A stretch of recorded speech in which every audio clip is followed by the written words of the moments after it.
Yo, what's good guys? Today we're going to be breaking down the Gunnr Switch music video. I've had a ton of people ask me to break this music video down, and here we are today breaking it down. You guys can see we got the timeline pulled up right in front of us. Lots and lots and lots of stuff going on. Lots of tips, advice, secrets to break down. Now, before we hop into this, I gotta let you guys know about my brand new editing contest that's going on right now, which allows you to edit this music video. I have all the files for this music video that you guys can go ahead and download. The best part is you could win up to $1,000 in prizes, plus all my editing packs for completely free. So if you guys are looking to join the editing contest, it'll be linked below, or you can go check out my channel. It's a video called Edit Wars, $1,000 prizes. You'll see it. All you have to do is edit up to 30 seconds of this music video with your own kind of unique style or however you want, and you'll be entered into the competition to win lots of money and lots of prizes. So make sure you go do that. Super cool opportunity, but let's hop right into breaking this down. So before we hop into the editing, I think I should kind of start off with like the stylistic points I was going for and my thought process when it came to what we were going to do for this video. So the song was called Switch, and I initially knew someone who had a bunch of prop guns. Keep in mind, these are prop guns. These guns are not real. Essentially what we did is I hit up my guy who had all the prop guns, and he also happened to have a Sony FX3 and wanted to do BTS for the video. So shout out Tanner. He pulled up with the prop guns in the video, and I was like, okay, cool. We can get prop guns. Let's get a female model for the video who we can have holding the guns, smoking a cigarette, something cool for aesthetics. So I posted on my Instagram story asking, does anybody,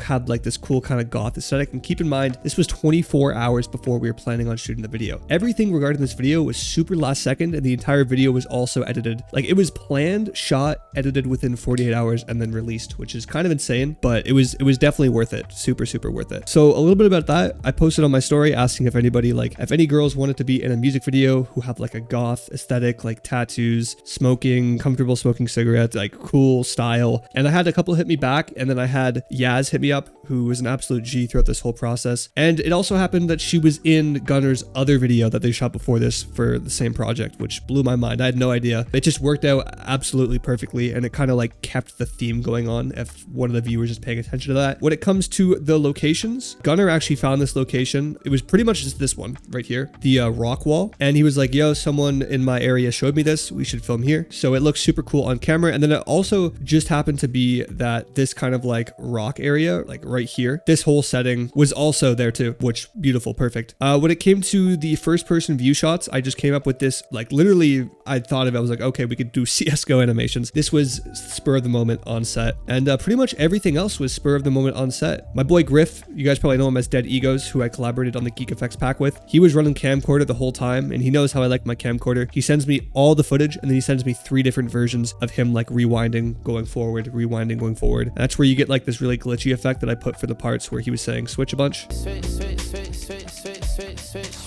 You guys get that here. And then breaking down this part, this was probably the only part that I pre-prepared for. This whole scene right here is actually expanded with AI. So this is the actual clip. And if we hop into the full music video here, I just extended it with AI inside of Photoshop. You can't tell, but you can tell if you like really look into the pixels. No one said anything, so I'm assuming you can't really tell. I saw a clip on Instagram that I got inspired of. It was someone like backwards with their back. And I basically just took a screenshot and I was like, all right, we got to go to Walmart. We got to buy like 6 white bed sheets. And I was worried that they weren't going to let me return them, but they let me return everything, which was crazy. I spent like $300 on bed sheets and returned them a couple days later, and it was totally fine. So yeah, this entire thing was basically just putting thumbtacks into the wall and hanging the bed sheets. There's the full behind the scenes on his channel that I might actually post on this channel as well, just so you guys can see. And then laying them on the floor as well with the guns and all that. So this was probably one of the only things that was prepared beforehand, alongside with the guns that we had brought to the set as well. When I shoot a music video, I know the shots I need to get. I know that I need to get a ton of performance scenes. I know that I need to get B-roll. I know that I need to shoot everything in 60 FPS. And I also know that I want to get slow shutter, for example. And yeah, a lot of these shots, like I did not have a shot list going into this. I've done tons of music videos so far. Sometimes it's good to have a shot list if there's any like experimental shots I want to get, like this one here, I knew I wanted to get. But a lot of these were just made up on the spot, which I think is really cool. I also have these shutter wipes, which is me whipping the camera on low shutter that I use as transitions. But that's about it for the planning of the music video. I also knew that I wanted to put eyeliner on him as well. Let's not forget that. I almost left that out of the video. And then his hair blowing in the wind. This isn't the actual wind here. I bought this fan from Home Hardware for $200 that I ended up returning as well. So that's a little method. If you need to get stuff for music videos, literally just go buy it from somewhere and return it after, as long as you take really good care of it. Secret method. Super good method. So yeah, his hair blowing in the wind here, very subtle, but I had Griff holding a fan right behind outside of the frame, and it looks super clean. Very, very cool. A lot of it honestly just comes down to the editing, the framing, the reframing inside of the edit. Like if I were to revert this full clip right here, like you guys can see, it's literally like the motion is scaled, like it matches. So if I play it without all of this and scaled out, it's gonna look a lot different. So yeah, this is how it looks out of camera. And then you have with the reframing. Like I think it looks so sick if you just like framed your composition, and then I also animated it up so it didn't like does this crazy whip down or whatever. And I wanted to keep his glasses out of it too, because that was probably the most inconsistent thing in the video, which I didn't plan for, but it just ended up happening.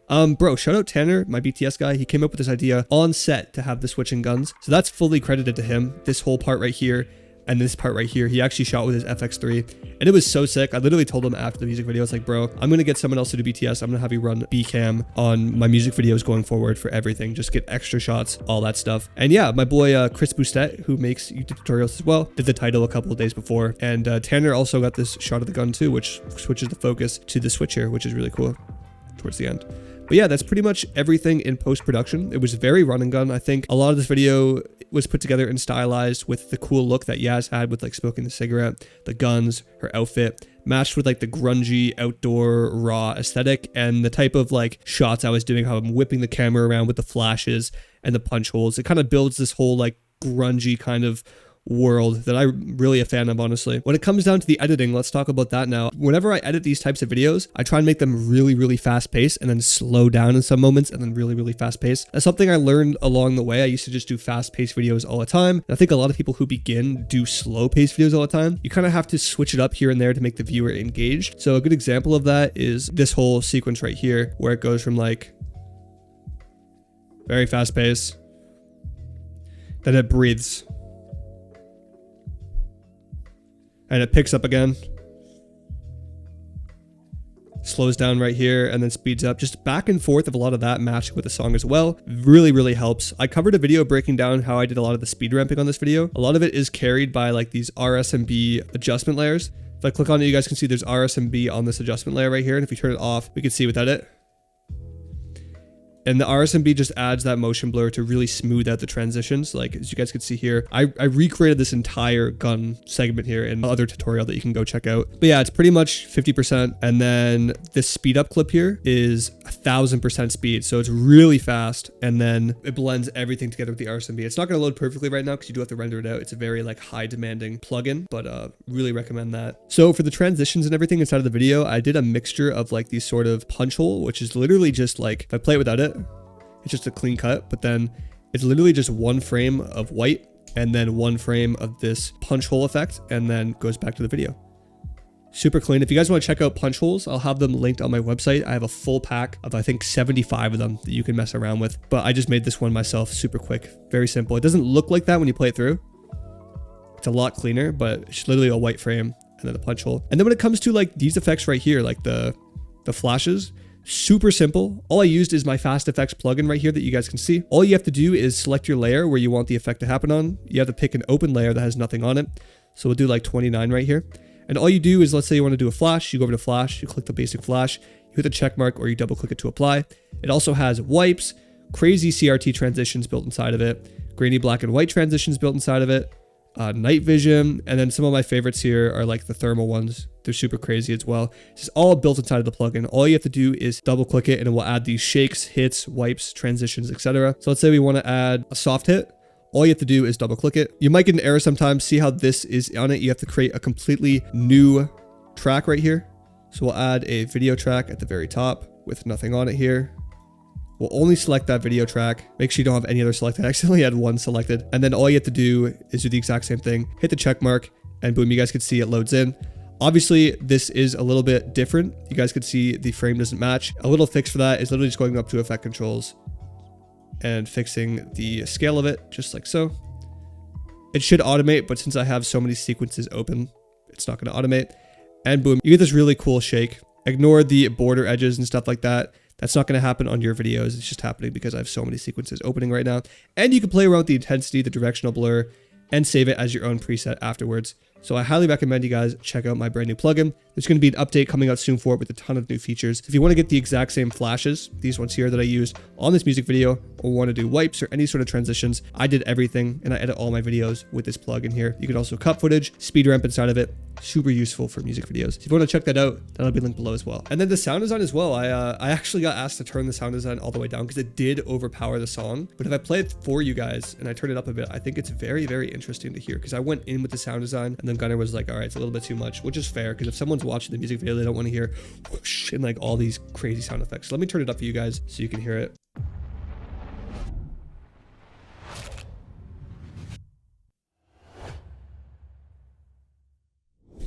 It's gonna lag a bit where the gun scene was, and then it should play normally here, especially for these scenes here. Right, that's just so sick, especially with like super, super hard. You guys can see I went in with sound design for the entire video.